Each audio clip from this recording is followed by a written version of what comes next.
Good morning. It is now 20 after 5 in the morning. It is November 24th, 2025. Thanksgiving is just a couple days away this year. So, here I am. I'm awake and I'm ready to talk to you.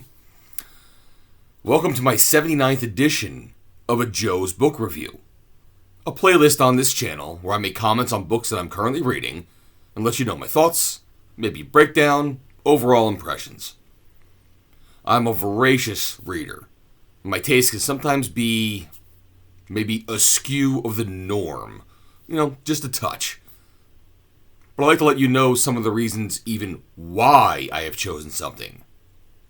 And that's something I'm going to do right now. And for all you listening, stay tuned towards the end. I do have a special gift for you, one that I'll share you here for free. So, if you stick around, you will find that little gem. Now, not too long ago, probably about the spring or maybe early summer of this year, I came across a man who was making the rounds on a social media podcasts. His name is Chase Hughes. I was able to listen to one of his guest appearances on one of the webisodes out there, and let me tell you, I was hooked on this man's message. Chase Hughes has started like a whole second career, which he started after he retired from the Navy. And it's all to do with persuasion and behaviors and influence. And just chock full of even brainwashing and psyops. He has many guest appearances on the interwebs, and you can find any of them and be hooked at how interesting his speech is on this subject matter. Specifically, he brings his book into play. And if you go to, say, the Joe Rogan podcast, number 2278, he mentions this book in that podcast. Specifically around, the 2-hour, 36-minute, 51-second mark. So based on him and his message, his own book, and he brings these up to complement what he himself has written and researched, it was enough for me to say, hey, I want to read this too. It's one of those things where I can literally, on someone else's mention, be enough for me to go explore and see what that person's talking about. And then sometimes when I'm done, I'll go back to whoever I heard or whatever and go through it again to say, okay, now that I know the subject matter, I can talk about it. In fact, I had done that one time before with, there's a great movie out there called Crimson Tide. And in that book, it's Denzel Washington and Gene Hackman. And they start talking about, the theories of war. And at one point, Denzel Washington's character talks about von Clausewitz and what his theories of war were like. Now, everyone's heard of Sun Tzu's Art of War, but he was talking about von Clausewitz's book on war. So it always stuck in my head, and one day my brother was getting rid of a bunch of books on his bookshelf, and he had this one. And I read it, and it was a very interesting treatise about war. Okay? But now I've learned some of that myself, and when I go back and watch that scene in the movie Crimson Tide, I know what he's talking about. It makes sense. But that's just me. So Chase Hughes actually has his own book called The Behavior Ops Manual. Okay, it's an 800-page textbook of influence. On Amazon, it goes for about $200 each. Okay, right now I'm about halfway through reading this one. I'm at the 400-page mark. Another book that he mentions besides this one here is one that John Nolan had written called Confidential: Business Secrets, Getting Theirs and Keeping Yours. And it's actually a book that the author himself has removed from publication because he thought it was a little bit too powerful to be out there. He didn't want people using his techniques and his teachings on getting business secrets from your rivals. He thought it was just too powerful. He did not want it out there anymore. He removed it. I'm about 3/4 of the way through with that book as well. I'm reading both simultaneously, which I have a tendency to do sometimes. The thing is, the 800-page manual isn't a hold in one hand and read kind of a book. It's one that you have to have open, holding it, and go through it. There are times that you just don't have one hand free. It's just a thing.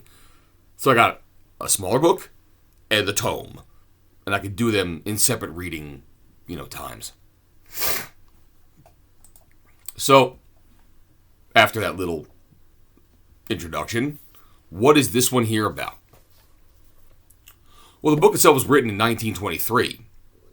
And Edward Bernays focuses on a specific role that was developed. It was becoming a little popular at the time, called the Council on Public Relations.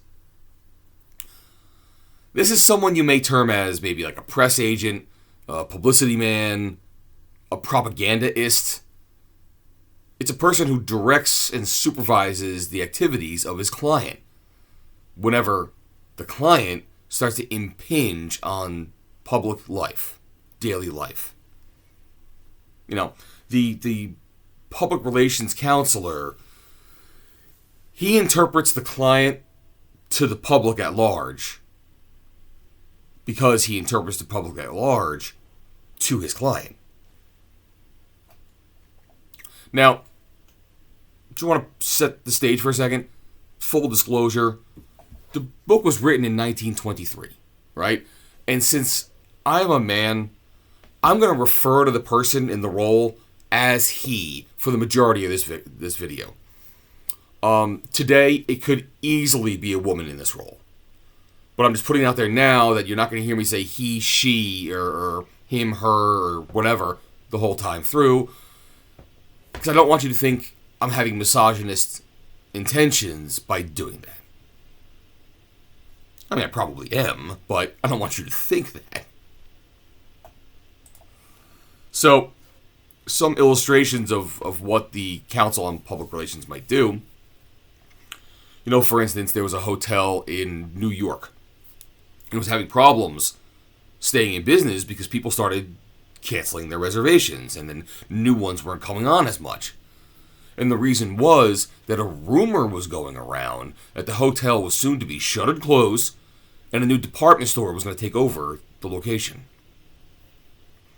And it's hard to quell rumors because you can't really get to the source of them and fix their interpretations. So the public relations counselor had to say, he had to give positive evidence to the people that the hotel has no intentions of closing and every intention of staying open for years to come. And it turned out that the hotel had a maitre d', and his contract actually was coming up for renewal. And this is a man who actually was well known in the hospitality services. So this PR counselor said, let's extend his contract for a number of years. We're going to give him a luxurious salary. And we'll put out an announcement that we have given him a multi-year contract with a multi-year, salary to go with it. And the newspapers got wind of this. And they wrote this story. And soon enough, word really started getting out. And when that started happening, people realized, well, you don't give this guy what you're giving him if you're trying to close your doors in a year or so. So reservation cancellations started to cease. And the hotel began to be booked up again. The rumor had been dissipated. And then the problems of the client were gone. And there are illustrations of all kinds of this kind of thing that the role can perform. And it just increases the attractiveness of whoever the client is that this person's working for. This a public relations counselor has actually gotten bacon producers to have bacon be a breakfast staple. At the time, a lot of the bacon producers kind of had the majority of the market. They couldn't do much You can't get more. It's only so much, like 100%, that you can get your piece of the pie from. So what they had to do was they had to increase the consumption of bacon out there in the general world.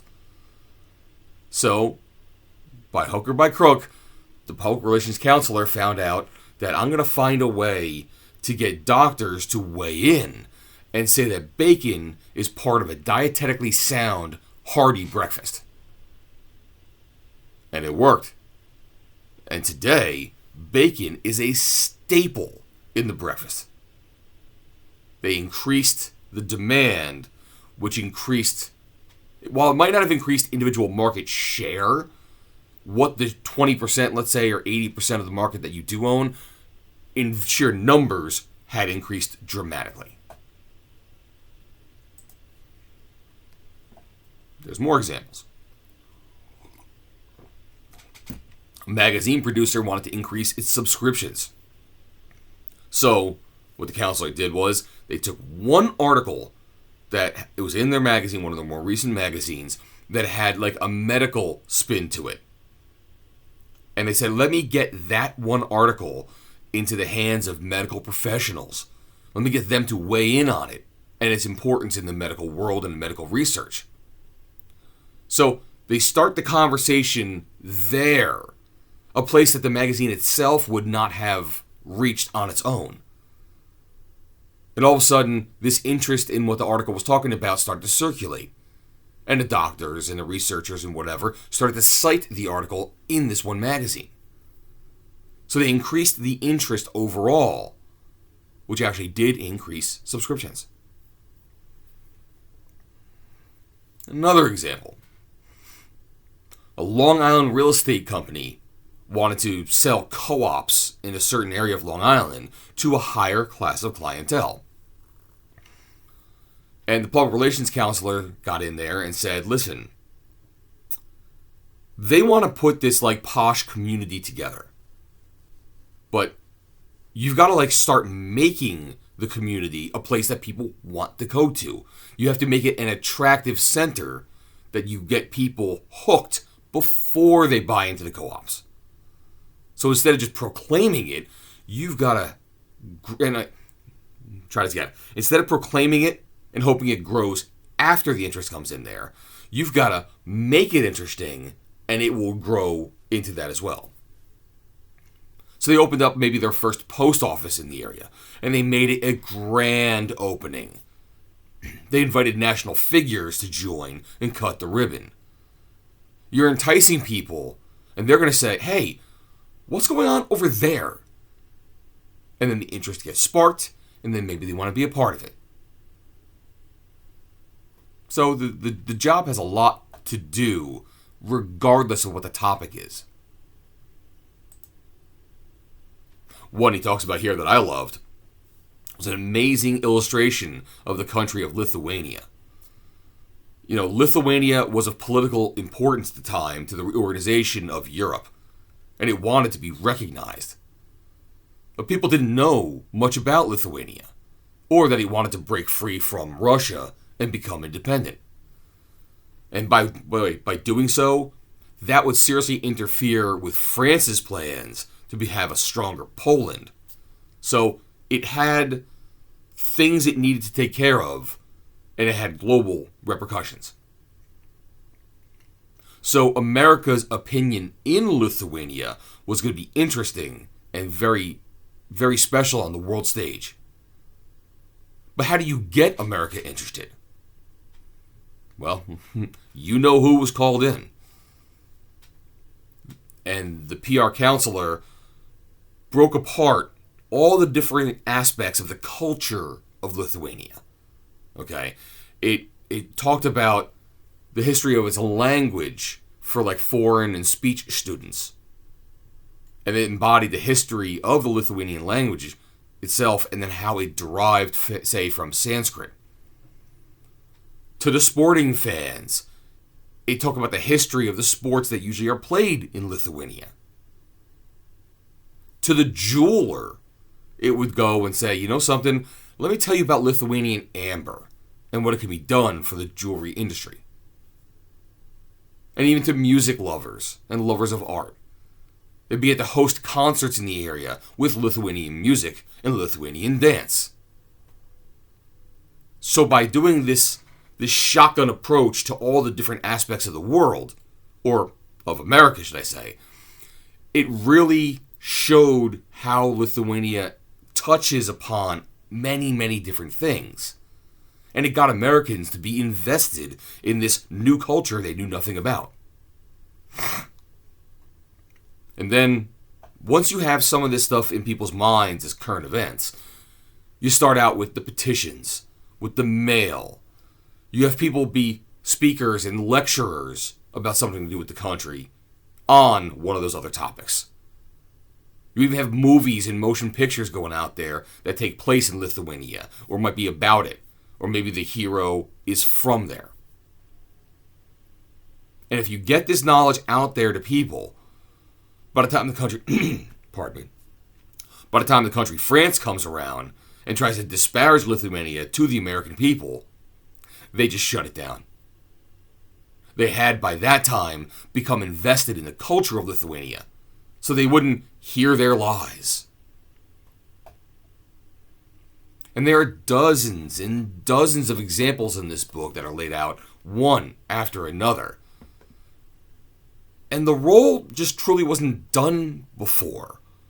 But now, again, this is 1923, its import was greater than ever. Because you have to see, at the time this book was published, there was a different sentiment in the nation. And you have to understand, World War I had just come and gone. The world was healing. The war to end all wars was over, with the idea that it was never going to happen again. Because keep in mind, when this happened, it wasn't called World War I. They weren't anticipating a sequel. So now the Americans were starting to see things in a new light during the rebuilding. Also about this time, prohibition was a thing. People were told to not drink booze. And politically and governmentally, the main attitude that they had was, the public be damned. They're going to do their business. We don't care about what the public thinks. If the government says so, it will become law. But things were changing in the people. Americans were demanding to kind of know what was in the sauce. Public judgment was something that was making itself known. And now all aspects of the country had to abide by the weighted pressure that was coming forth from the people and from the public. This is a time when newspaper men generally weren't allowed into congressional hearings. But now they were being let in and had their own section on the floor. They were given permission to have daily communiques out to the public on what was presiding inside the corridors of power.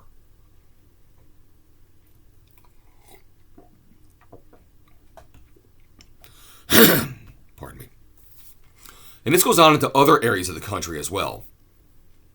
For a time, legislators and the general public had the opinion that jewelry was absolutely useless. And money spent on jewelry was simply money thrown away. Jewelers had to get public opinion on their side to know the importance of having to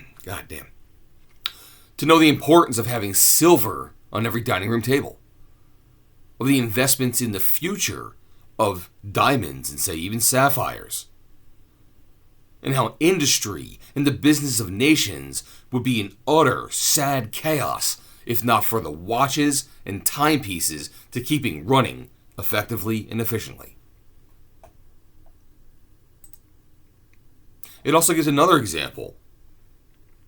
You may have heard of Paul Revere.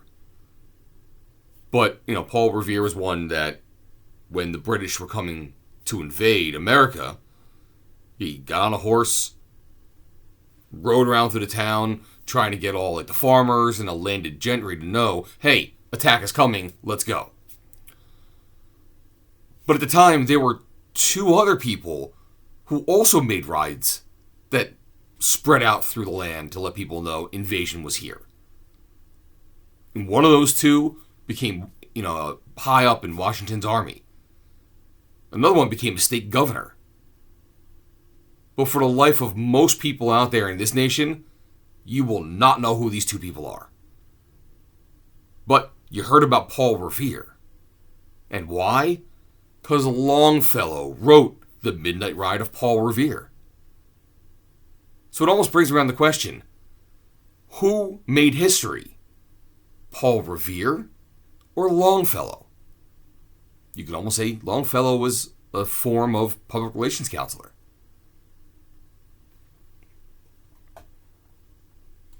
So now we have the important question. What constitutes public opinions? The term public opinion is ill-defined. It's mercurial.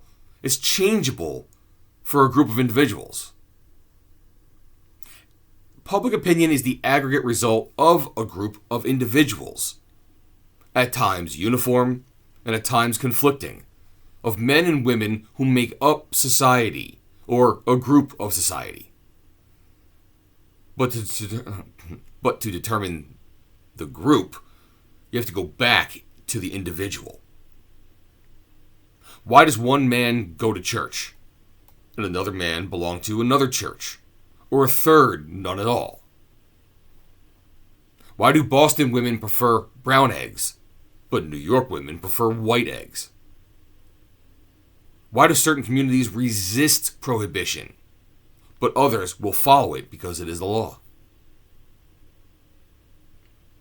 So when it comes to the individual, it is axiomatic that a man knows little about a topic, let's say, but what little he does know, he will be intolerant of a point of view that is contrary to theirs at that moment. And this intolerance is inevitably accompanied by a natural and true inability to comprehend or make any allowances to that opposing point of view. So it's in this arena that the counselor of public relations needs to insert himself. They need to examine the sources of established beliefs and then either discredit the sources or create new authorities by making articulate a mass opinion against the old belief, or a mass opinion in favor of a new one. He becomes an expert on the fact that public opinion is not set in stone. It is very stubborn, but it is malleable. And it's interesting to point out that man makes these decisions, not through study and cold-blooded decision based upon research on a subject and an exercise of judgment. For some reason, he might just do something once and then continues to do it because he set the stage for himself. A man generally does not see and then define. He defines first and then sees. And Edward Bernays lays out, and he's quoting someone else here, there's 5 characteristics that seem to define this, and it's seen in all gregarious animals. Gregarious being defined as an adjective of a person fond of company, who's sociable. The first characteristic, he's intolerant and fearful of solitude, physical or mental. Like a buffalo entering into a herd, or a man jumping on a bandwagon. 2, he's more sensitive to the voice of the herd than to any other influence. 3, he is subject to the passions of the pack when it comes to mob violence, and the passions of the herd when it panics. 4, he's remarkably susceptible to leadership. And finally, his relations with his fellows are dependent upon the recognition of him as a member of the herd. So social animals kind of follow those 5 status points, if you want to call it that. It almost can be summed up in a similar old adage, when in Rome, do as the Romans. But the Romans are made up of the people, so they're doing things collectively, and when you're there, do things collectively with them. And here is where the public relations counselor has to parse out the individual motivations of a mind and to see how it reacts to group reactions. And it is through I'm making it great today. And it is through his ability to swerve the group or the herd that public change may come about. And this book goes into those details. It talks about some of the methods and some of the techniques that are available to someone who's there to perform that task. And it will be very important, by the way, in his role to utilize whatever public medium is available to perform his tasks. Back then, it was newspapers, magazines, maybe news on the TV. Today, every social media site that is available, as well as some of those older methods to go along with it. It's a little difficult for me to actually go through what each and every technique is for this video. As it is, the book's only 127 pages long. This section is like 30 of those pages. So like 20% of the book. Maybe even a quarter of the book. I very much would say that if you're interested in checking these things out, go find this book for yourself. And in fact, here's where I'm going to provide you that free gift. If you go out there to Project Gutenberg, you can look up and download this book free for yourself. If you go to this easy site, you can choose, the format of what you want to see on the screen or download it to your Kindle or what have you. And you can download it and just read it directly from the website. You can do whatever you want to do. 127 pages, you should be able to knock this thing out in like 3 hours easily. Most likely faster if you read as fast as I do. So that's your free gift for the day. And like I said, I'm truly fascinated by this concept. I am so grateful for having listened to Chase Hughes, and he brought this up, and now it's part of my own library. I have every intention now, by the way, since 1923, this book is in the public domain, I'm probably going to record this book as an audiobook for public consumption. And I'll probably link that below to this video when I finally finish it, although I have not yet begun it. And I'll probably finish those other 2 books I mentioned here as well. Chase Hughes' book's Behavior Ops Manual and the John Nolan Confidential book. Probably finish those within the next month or so. I'll be back here to give you a video of what I found there. So on that note, I thank you all who have made it through this far. I do hope you stay tuned for more on this as I have them available to you. And otherwise, enjoy everything else that you see on this channel that I hope you may also enjoy as well. So have a wonderful time. Enjoy the rest of your day. Bye-bye now.